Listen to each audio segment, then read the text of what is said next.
It's dark out there. I'm really honored to be here today, and I appreciate all the organizing that went into this incredible program.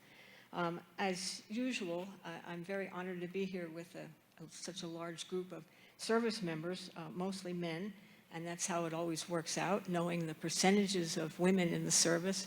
Nowadays, there's about 17%, and back when I was in, it was a whole lot lower than that. So I'm always honored to be around a group of men service people, and I just have to say, my entire time I was in the Army Nurse Corps, I was treated with the utmost respect and with honor, and I really appreciate that. I don't speak about this subject really well, so excuse me if I have to read some of this. I entered the Army when I was in nursing school in New Haven, Connecticut, and I was working and studying so hard with very scant national news, so I really didn't understand what was going on. I went to basic training, as Flint said, at Fort Sam Houston, where I learned how to salute and to march. Why do nurses need to know how to march? And to intubate and start IVs on goats, and supposedly how to read maps at Camp Bullis. That didn't go very well. I ended up working a week in the burn unit at the hospital there, and that's when I really realized that there was something going on. Friends told me to put my first choice last in my preference list, so I ended up at Letterman Hospital in San Francisco, which was one of my wildest dreams. I'd never been west of the Ohio River. My work experience back in New Haven after graduating was at a new open heart and thoracic recovery room. So I was assigned to a lung, cardiac, and thoracic recovery ward at Letterman. The reality of the situation in Vietnam and the impacts on so many young lives became very apparent to me. It was also rough when young men would ask me to see them off at Travis, and I would go up to Travis and hope that they could make it home. Eventually, in October of '68, it was my turn. And after receiving orders, doing a quick trip home to New Jersey to see my family, I headed to Travis myself. One of 4 nurses and a whole plane of very young, nervous men, we headed off. We refueled in Hawaii, landed in Benoit, Tanzania, I'm not quite sure which one it was. And as we got off the plane, they were singing Mannheimer's Steamroller rock and roll music, and I thought, this is a war. The first night, there were 12 nurses assigned to this very small bunkhouse. We had bunks that were stacked 4 deep, and I just thought it was so interesting. There was chicken wire or some kind of wire all over the windows. I didn't quite understand why until late in the night. All of a sudden, it sounded like the world was coming to an end, and all 12 nurses ended up underneath the 2 bottom bunks. The ammunition dump had just blown. And then we understood why there was chicken wire on the windows. The next morning, we all went to breakfast in a humongous mess hall, and then we were assigned to our first duty stations. I was assigned to the 24th Evac Hospital. Let's see if I can work this. In Long Bend. You're hearing a lot about Long Bend these days. It was a huge base. It had been a rubber plantation in its day. It was very hot and dusty. And there were actually 3 hospitals on Long Bend and also Long Bend Jail. We called it LBJ.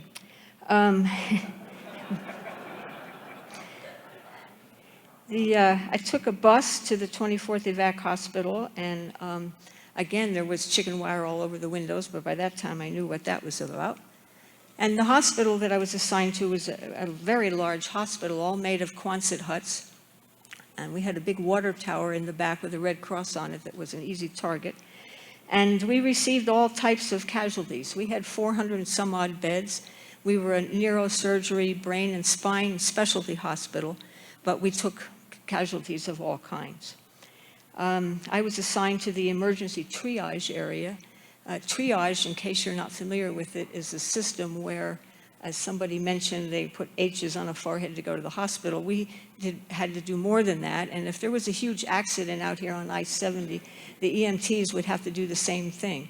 You just put little tags on people that need immediate attention and are probably going to be able to live through it, gets a certain color tag, and people that could wait for a while because their injuries are minor get another color tag.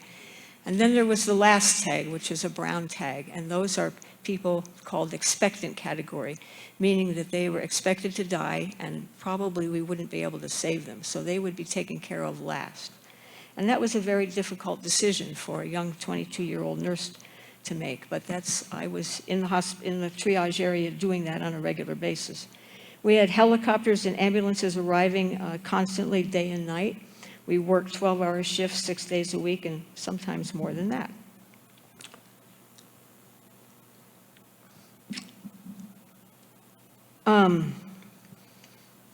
So one of my things that I always like to share with people is that I worked with the most incredible NCOs ever.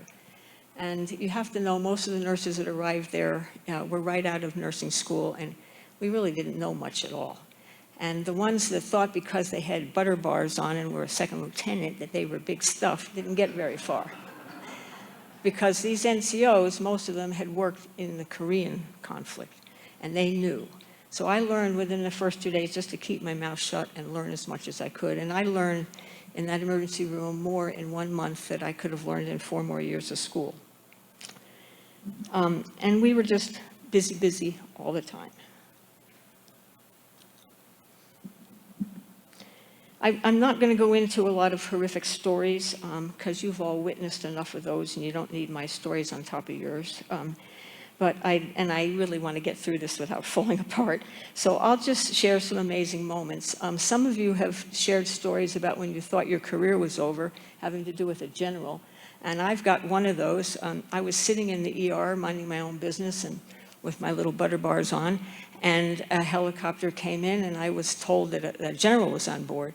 And it was General Kraft, who was in charge of one of the big divisions in the South. I don't remember the name of his division.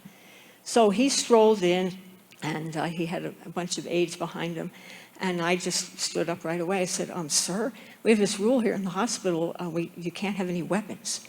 And he had his little pearl-handled pistols on. And all of his aides went, and I thought, I think I've done something wrong. And I thought maybe I was ready to lose my butter bars. And he thought for a minute, and he looked at me. And he said, Lieutenant, is that the rule here? And I said, yes, sir. And he said, where should I put my pistols? And his aides went, oh. He came back every Sunday to visit his troops, and every Sunday he walked in the radio room and put his pistols in the box. Yes.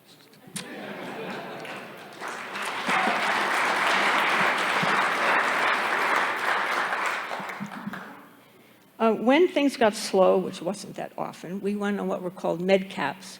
And it was the Army had a term, we were winning the hearts and the minds of the people. But anyway, we would go out and visit in the villages and do what we could. The most effective thing we could do was dental care. Most people in these villages had never even seen a toothbrush, and a lot of them had really, really rotten mouths, and so we did a lot of extractions. We treated worms a lot.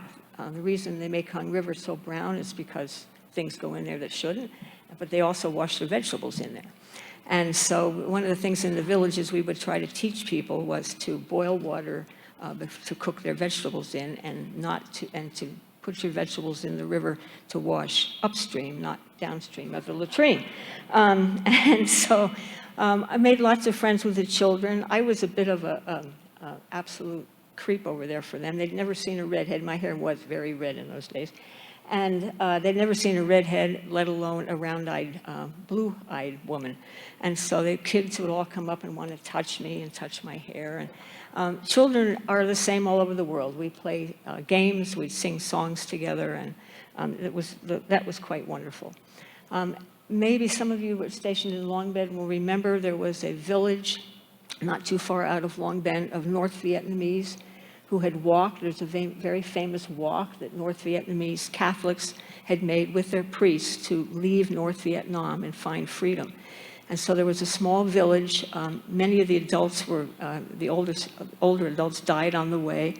There was a large orphanage there, and there was a small hospital. So we would go there and help train the nurses and have fun with the kids.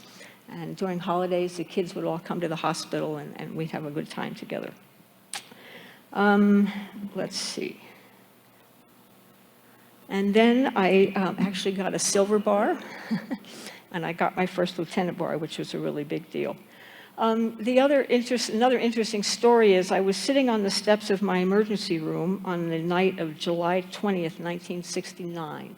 I don't know if that'll ring any bells with you, but I had two South Vietnamese medics with me who had been injured and been assigned to our hospital as litter bearers. And I was sitting on the steps of the emergency room, and the full moon was coming up over the hillside. And I had my little gray transistor radio that my parents had given me for my high school graduation. And I was listening to the Armed Forces radio station. And these Vietnamese medics thought this radio was just magic, nothing like that. They were just amazed. At that point, a voice came over the radio, and the voice said, "That's one small step for man, one giant leap for mankind." That was the night Neil Armstrong walked on the moon. And I was just taken with that. And I was trying to explain to these two guys who didn't speak any English, and I didn't speak any Vietnamese, that there was a man walking on the moon. And they kept looking at me, and I said, and his voice, that voice is the voice in this box. Dinky Dow, Dinky Dow. For those of you who don't know, Dinky Dow means crazy in Vietnamese. But that was an amazing moment for this very, very young lady, that I got to thinking about the education that we all have available to us in the United States, and how education makes a big difference in your life and how you view the world. And so there I was, having an education that I knew that someone could amazingly walk on the moon, and I knew the voice coming out of that radio was his voice. And these young men had absolutely no clue that this was possible. So the idea of the freedoms and the experiences that we have in America hit me hard. Less than 60 years ago. Another story, we actually had a beauty parlor on base. It was a young man from Korea and two Vietnamese girls who did our hair. And sometimes we had these big fancy Louis XIV hairdos with 6,000 hairpins, and which was really hard if we had incoming, because you couldn't get your helmet on top of it. So we'd be throwing hairpins out as fast as we could. But one of the girls developed a really bad tooth, and her front tooth was turning black, and it was really bothering her. And I sat down 2 or 3 times to try to describe to her the germ theory, to try to let her know that there were little tiny bugs that she couldn't see because they were so small in her tooth, and those bugs were going to get into her body and she might die. There was just no way. Because of her education level, it was like telling people not to wash their vegetables in the river. It's just there's a level of education. And in the end, she developed sepsis, and we had to take her to the OR, and they general anesthesia, and they took her tooth out, and she ended up on IVs for a couple days. And after it was all over, she was absolutely furious because we had disfigured her, and she would never, ever be able to get married because she was missing a tooth in the front. But she had no idea of the germ theory. So again, it hit me of the levels of education and understanding.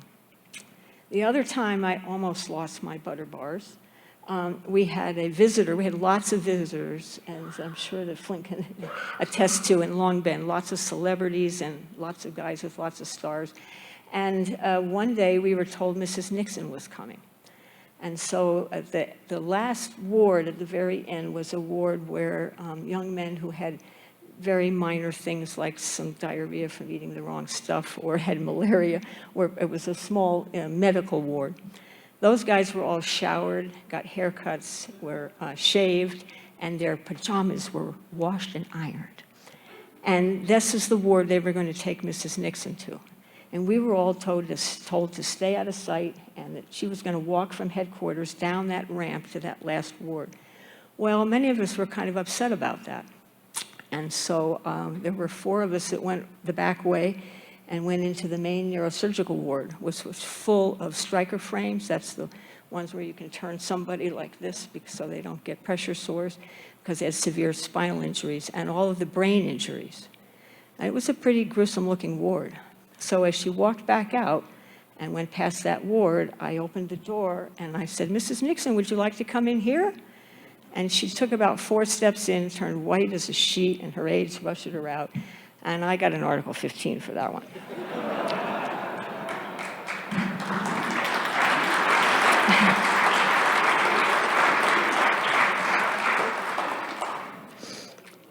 As I'm sure many of you coming home found it very difficult, and that's been alluded to today, I was walking through the San Francisco airport in my uniform, feeling pretty tough stuff, and all of a sudden I got called names and somebody spit on me. And that was my welcome home. I took my uniform off in the ladies' room, tossed it in the trash, and haven't worn one since. Not that it would fit anymore, but until I joined the VFW here in Eagle back in the 90s, I really just didn't have a lot to do with uniforms, and many of you probably just stuffed it down for years. It was the last thing you wanted to converse about with anybody. And I just learned, as most of you did, that if you stuffed it down, it was a good place to put it for a while. My husband and I lived in Hawaii. His last tour of duty was at Tripler, and I was asked to help work on the Vietnam-Korean Memorial for the state of Hawaii, which I was very honored to do. And I found that the most healthy thing about all that was sitting around at breakfast. We would talk about the memorial for 15 minutes, and then we'd talk story for 2 hours. And then I realized that how important it was for veterans to get together and to talk story. So thank you for today. Thank you for giving us the opportunity to talk story.